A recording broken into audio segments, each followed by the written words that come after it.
Hello बच्चों, कैसे हैं आप लोग। मैं योगेश योगी स्वागत करता हूं आपका यूट्यूब चैनल के ऊपर। जैसा कि आपको पता है कि करियर वाला का आप लोगों ने इंस्टाग्राम और फेसबुक पे भी पेज बनाया था, जिसको मुझे लगता है आप लोगों ने फॉलो कर लिया होगा। नहीं फॉलो किया है तो जल्दी से जाकर के उसको भी फॉलो कर लीजिएगा। और ये जो यूट्यूब चैनल हम लोगों ने बनाया है, इसको भी आप अभी ही सब्सक्राइब कर दीजिएगा, ठीक है। और जैसा कि आपको मालूम है, करियर वाला की शुरुआत हम लोगों ने क्यों की थी। करियर वाला की शुरुआत इसलिए की है कि करियर के अंदर सबसे इम्पोर्टेंट चीज होती है गाइडेंस। बिना प्रॉपर गाइडेंस के अपन करियर में बहुत कुछ अच्छा नहीं कर सकते। तो उसी से रिलेटेड बहुत सारे बच्चों की कुछ ना कुछ प्रॉब्लम होती है। उसी को सॉल्व करने के लिए हम लोग ऑनलाइन प्लेटफॉर्म को यूज कर रहे हैं। और यूट्यूब चैनल की शुरुआत भी हम लोगों ने इसीलिए की है।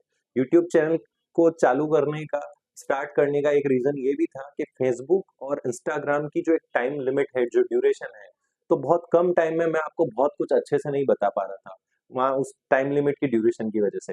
यूट्यूब पे अपन बिल्कुल खुल करके बात करेंगे। हर टॉपिक को, हर पॉइंट को मैं बहुत अच्छे से समझाऊंगा। फिर भी अगर आपको कुछ समझ में नहीं आता है तो आप कमेंट सेक्शन में नीचे मुझसे अपने सवाल पूछ सकते हैं।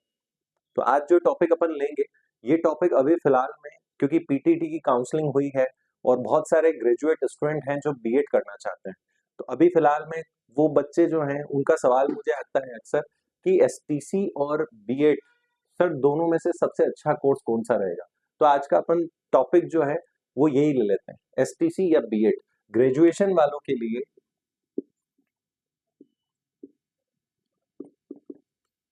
क्या बेस्ट रहेगा, एसटीसी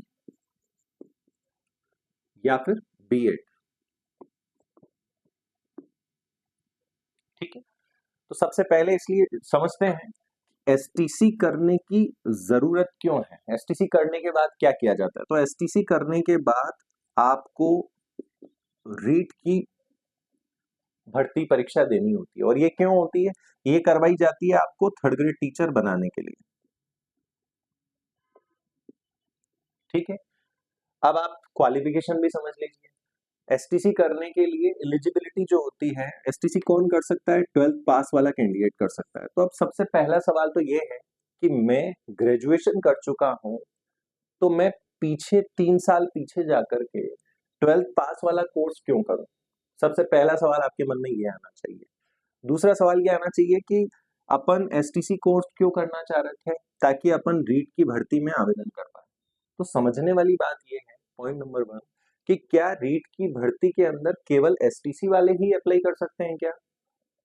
नहीं, एसटीसी वालों के साथ साथ बीएड वाले भी रीट की भर्ती में आवेदन कर सकते हैं। जी हाँ, आप में से कई सारे ग्रेजुएट स्टूडेंट्स को ये जानकारी नहीं है और कुछ बच्चे मुझे सवाल भी पूछते हैं। तो मैं सब बच्चों के हिसाब से आपको बताना चाह रहा हूँ कि बीएड वाले भी रीट की भर्ती में आवेदन कर सकते हैं। आप किस कैटेगरी में आवेदन कर सकते हैं उसके बारे में थोड़ी सी डिटेल जान लेते हैं। रीट की जो भर्ती होती है वो दो कैटेगरी में डिवाइड होती है। पहली होती है L1, दूसरी होती है L2। पहली भर्ती जो L1 की होती है, L1 कैटेगरी जो होती है, उसके अंदर योग्यता जो मांगी जाती है वो मांगी जाती है 12वीं प्लस एसटीसी कोर्स। दूसरी जो L2 कैटेगरी होती है, इसके अंदर कौन एलिजिबल होता है, जो बीएड पास होता है।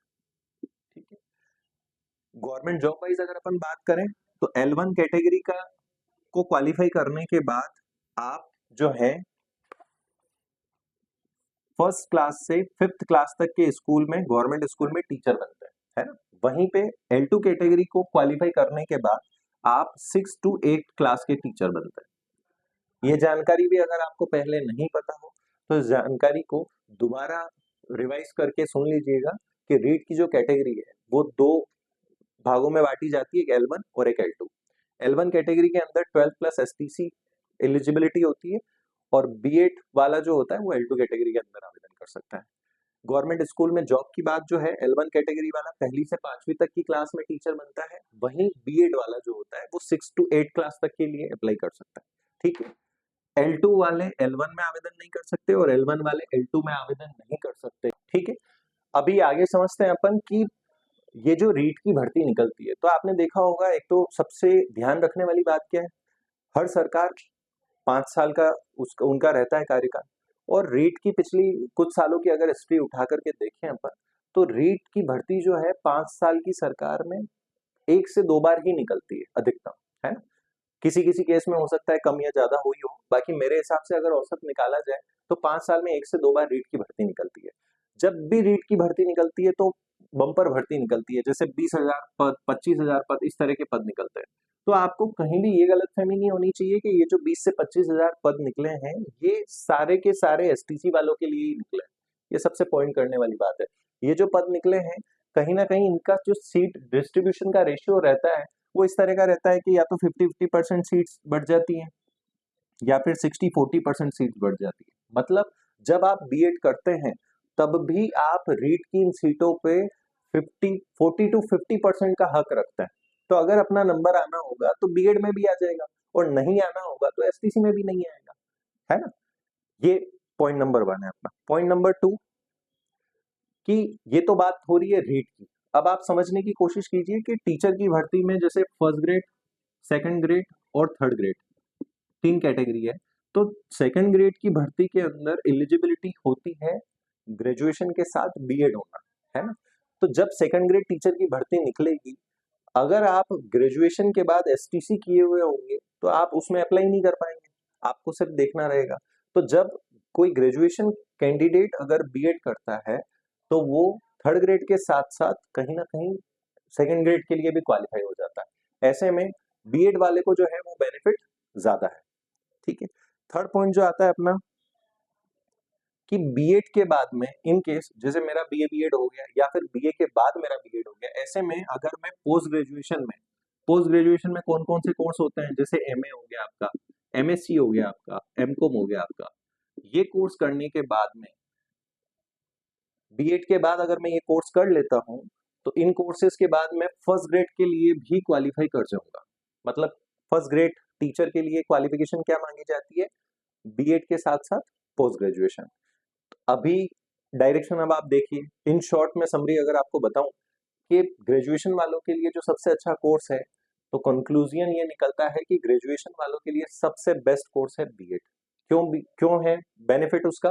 क्योंकि आपको 3 तरह की वैकेंसीज में अप्लाई करने के लिए एलिजिबिलिटी मिल जाती है। पहला थर्ड ग्रेड में L2 कैटेगरी के लिए, दूसरा सेकंड ग्रेड और पोस्ट ग्रेजुएशन अगर अपन कर लेते हैं तो फर्स्ट ग्रेड।